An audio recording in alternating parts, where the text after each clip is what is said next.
Vous voulez devenir auto-entrepreneur, vous voulez lancer votre micro-entreprise et puis se pose un tas de questions.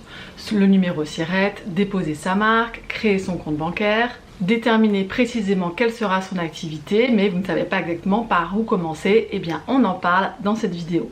Si vous voulez des informations juridiques sur votre entreprise depuis sa création jusqu'à sa fin, n'hésitez pas à vous abonner à ma chaîne et puis à cliquer sur la petite cloche pour être notifié de chaque nouvelle vidéo.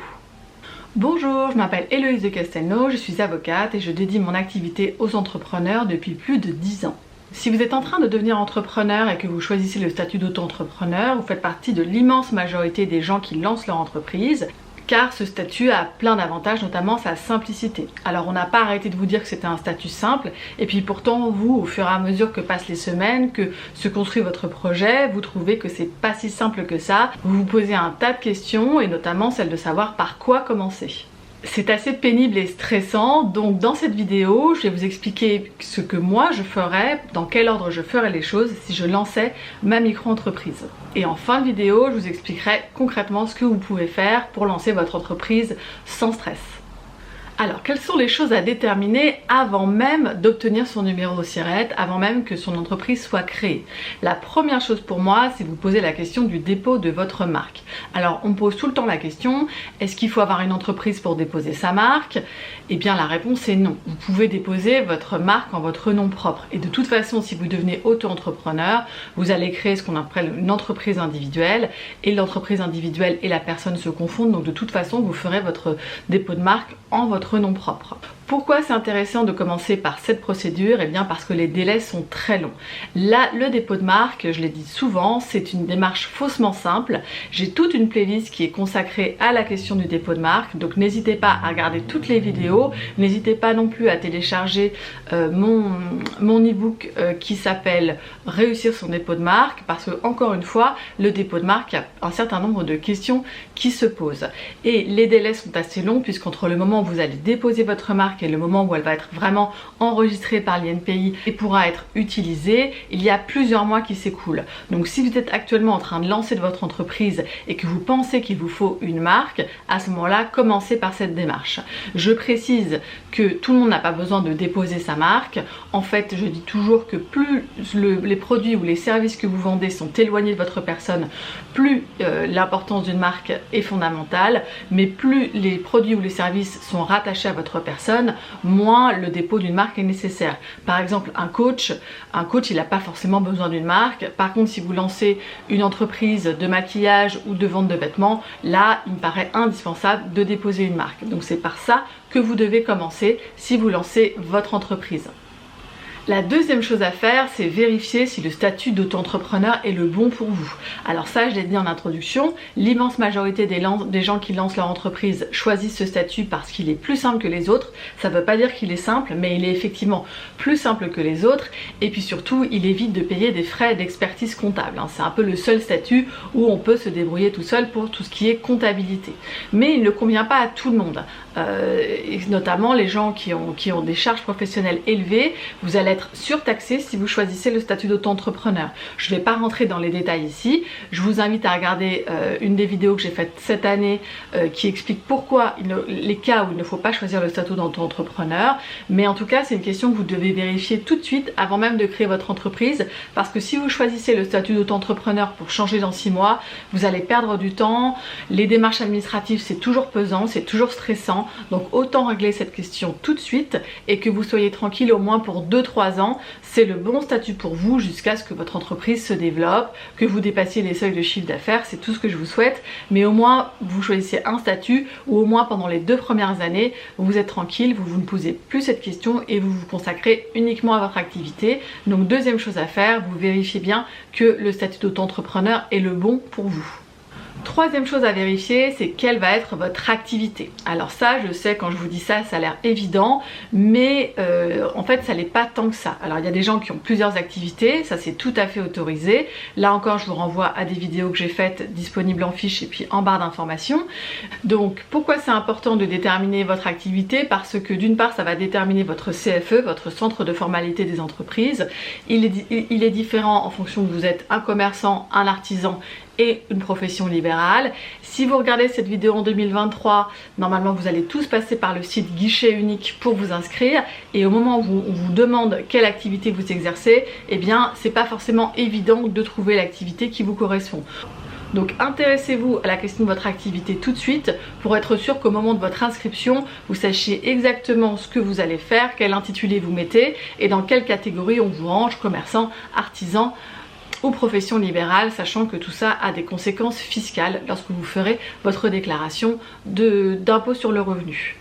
Si vous vous posez cette question, si vous ne savez pas du tout quelle est votre activité, n'hésitez pas à me le mettre en commentaire, je me ferai un plaisir de vous répondre. Quatrième chose à déterminer avant de lancer votre entreprise, c'est est-ce que vous aurez des contrats juridiques à faire rédiger.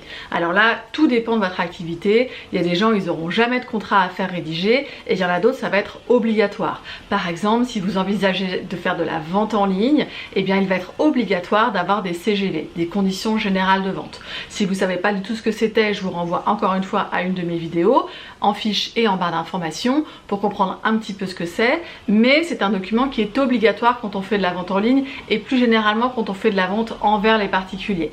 Et elle est obligatoire dans certains cas quand on fait de la vente aux entreprises. Donc quoi qu'il en soit, c'est très important de déterminer si vous avez des contrats à rédiger, que ce soit des CGV ou un autre contrat. Pourquoi? Parce que faire rédiger des contrats, ça coûte cher. Il faut aller voir un juriste ou un avocat, c'est indispensable. Vous ne pourrez pas faire ça tout seul, vous ne pourrez pas copier ce que vous voyez sur internet, vous ne pourrez pas faire des petits copier-coller à droite à gauche avec ce qui vous convient. Vous pouvez évidemment aller regarder ce que fait la concurrence pour vous un peu vous donner les idées des problèmes qui se posent dans votre secteur d'activité. Mais vous allez être obligé d'aller voir un professionnel qui va rédiger pour vous, et aller voir un professionnel, ça a un certain coût. Des CGV, c'est au minimum 500-600 € et au maximum 1500-2000 €. Tout dépend un peu de la complexité de votre activité. Mais en tout cas, c'est très important de déterminer au plus tôt dans votre projet quelles vont être vos dépenses. Et s'il y a une dépense à faire quand on est auto-entrepreneur, c'est les CGV, parce que c'est absolument impossible de faire ça tout seul. Et plus généralement, c'est important que vous sachiez quelles vont être vos dépenses obligatoires pour lancer correctement votre entreprise. La cinquième chose à déterminer, c'est avoir compris ce que c'est que la question de la TVA. La TVA, c'est la taxe sur la valeur ajoutée.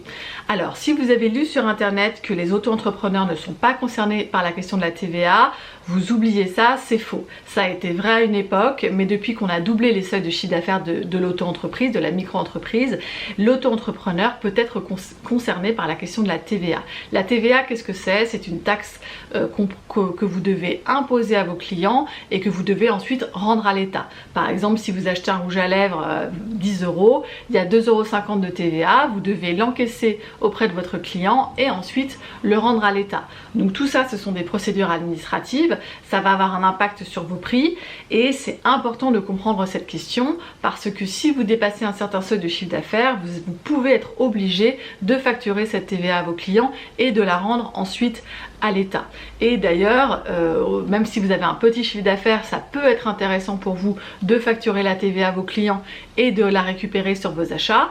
Encore une fois, je rentre pas dans les détails, j'ai fait plusieurs vidéos sur la question de la TVA quand on est auto-entrepreneur, mais c'est impératif de comprendre en quoi ça consiste, sur quel site il faut la déclarer, qu'est-ce que c'est que ce site des impôts professionnels, etc. Parce que quand vous êtes auto-entrepreneur, vous êtes censé ouvrir une plateforme sur votre compte ImpôtGouv professionnel qui est distincte de votre plateforme ImpôtGouv personnel, et c'est important de connaître plus généralement vos impôts professionnels et de comprendre cette question de la TVA pour ne pas tomber dans le piège qui est de ne pas facturer la TVA à vos clients alors que vous auriez dû et qu'ensuite l'État vous la réclame alors que vous ne l'avez jamais encaissé auprès de vos clients. Si vous comprenez rien à ce que je viens de vous dire sur la TVA, regardez mes autres vidéos sur la TVA, c'est très important de comprendre cette question. D'une manière générale, même si le statut d'auto-entrepreneur est assez simple, il y a des choses à comprendre. C'est important pour vous, si vous devenez entrepreneur, que vous avez un vrai projet, que vous devenez entrepreneur sur le long terme. C'est important pour vous que vous compreniez ce que vous devez payer à qui et pourquoi, quelles sont les institutions avec lesquelles vous aurez des interactions, etc. Vous ne pouvez pas vous lancer comme ça, les yeux fermés, en tâtonnant, sinon vous allez perdre du temps, vous allez être stressé et puis ça peut vous coûter de l'argent parce que vous pouvez commettre des erreurs. Donc si vous êtes dans cette situation, je vous invite à regarder mon prochain webinaire qui s'appelle Lancer sa micro-entreprise sans stress, où j'explique toutes les choses que l'on doit considérer d'un point de vue juridique et administratif, ni plus ni moins, quand on devient entrepreneur en 2022. Ce webinaire dure 1 heure, donc je rentre beaucoup plus dans les détails que dans cette vidéo, donc je vous invite vraiment à le regarder si vous voulez réussir votre entreprise sans stress.